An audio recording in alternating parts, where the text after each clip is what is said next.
Venkateswara gold తాకట్టులో ఉన్న మీ బంగారాన్ని విడిపించి కొనబడును. నమస్తే, వెల్కమ్ టు అవర్ ఛానల్.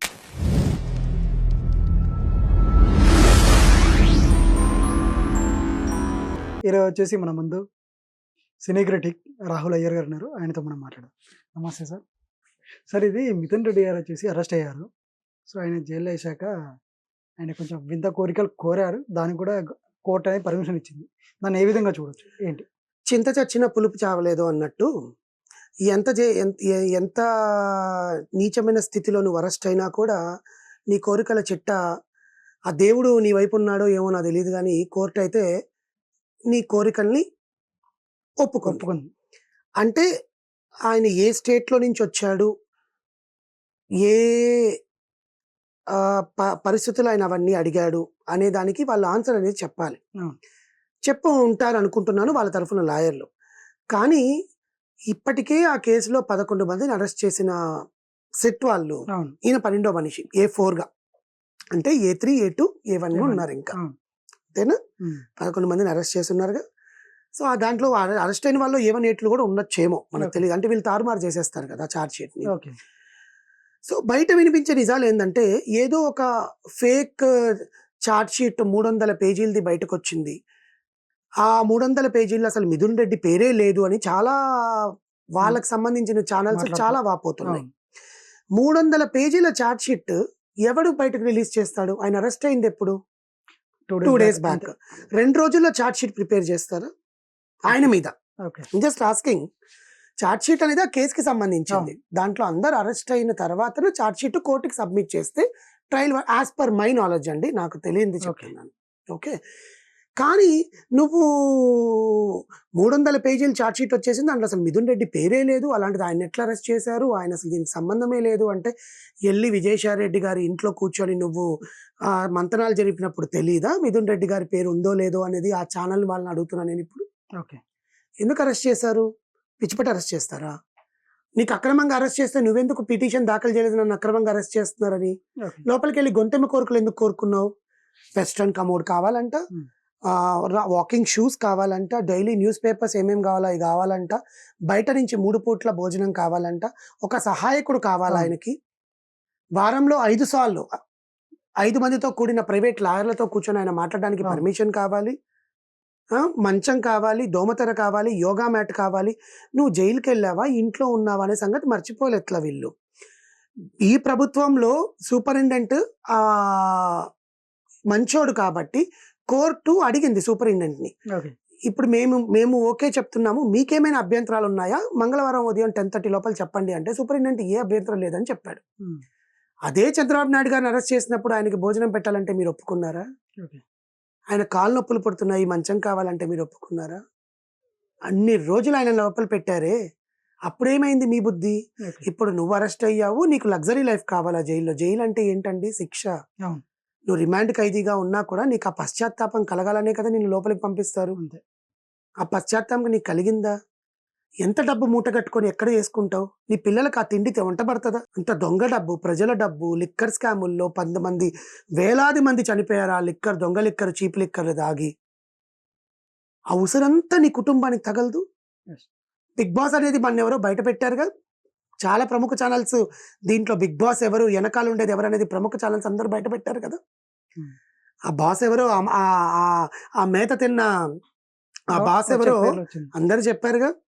ఆ బాస్ అరెస్ట్ కోసమే వెయిటింగ్ అందరూ.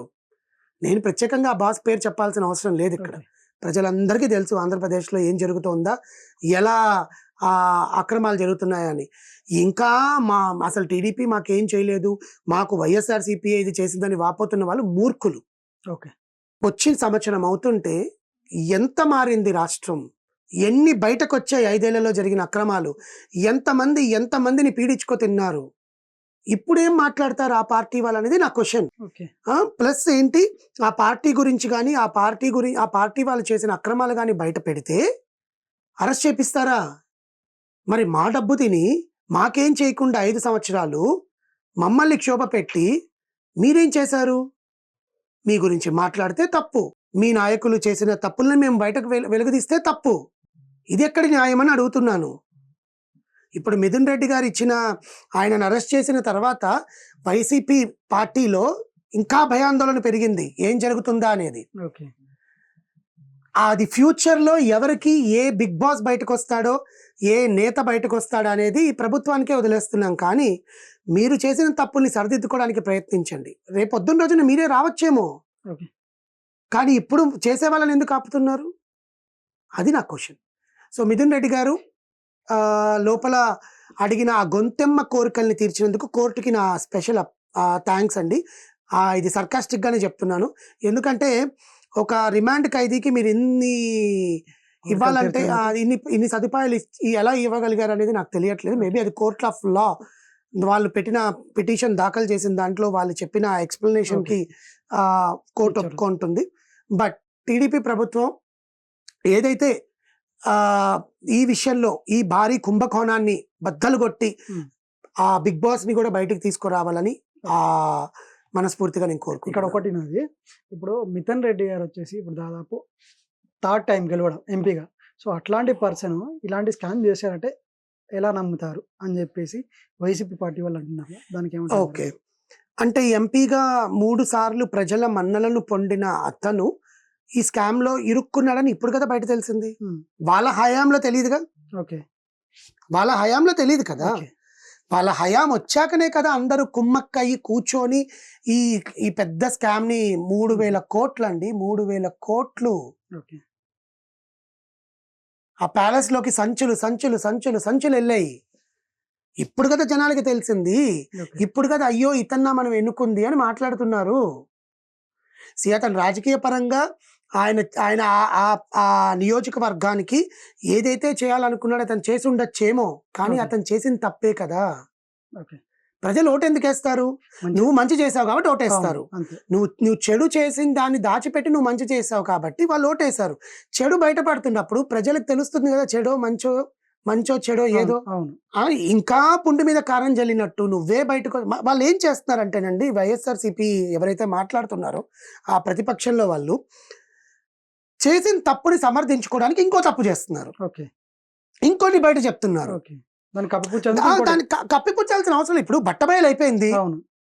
నువ్వు చేయాల్సింది నువ్వు చేసుకో. మీ నాయకుడిని బయట తీసుకురండి, మీ నాయకుడు అంతే. దీంట్లోంచి విడిపోవడానికి ఇంకేదో చేసుకోవాలి. కానీ మళ్ళీ ప్రెస్ మీట్లు పెట్టి, మళ్ళీ దీనికోసం డిబేట్లు పెట్టి, దీనికోసం మాట్లాడి చేసిన తప్పుని ఒప్పుకోకుండా ఇంకా 100 తప్పులు చేస్తూ జనాలు ఇంకా నమ్మించాలని చూస్తే ఇంకొకసారి మీరు అధికారంలోకి ఎలా వస్తారని అడుగుతున్నాను నేను. ఓకే. నువ్వు అధికారంలోకి రావాలి అంటే ఇప్పుడు ఈ ప్రభుత్వం ఏం చేస్తోంది, వీళ్ళు ఇచ్చిన హామీల్ని నెరవేరుస్తుందా లేదా అని దాని గురించి నువ్వు మాట్లాడాలి. అవి మాట్లాడకుండా టైర్ల కింద మనిషిని దొక్కిచ్చేసి ఎవరో తీసుకొచ్చి వాళ్ళ దగ్గరికి వెళ్ళి పెయిడ్ వీడియోలన్నీ చేసి ఇవన్నీ జనాలు చూడట్లేదా? సరే నాకైతే బుద్ధి లేదు అనుకుందాం చూసే జనాలకి.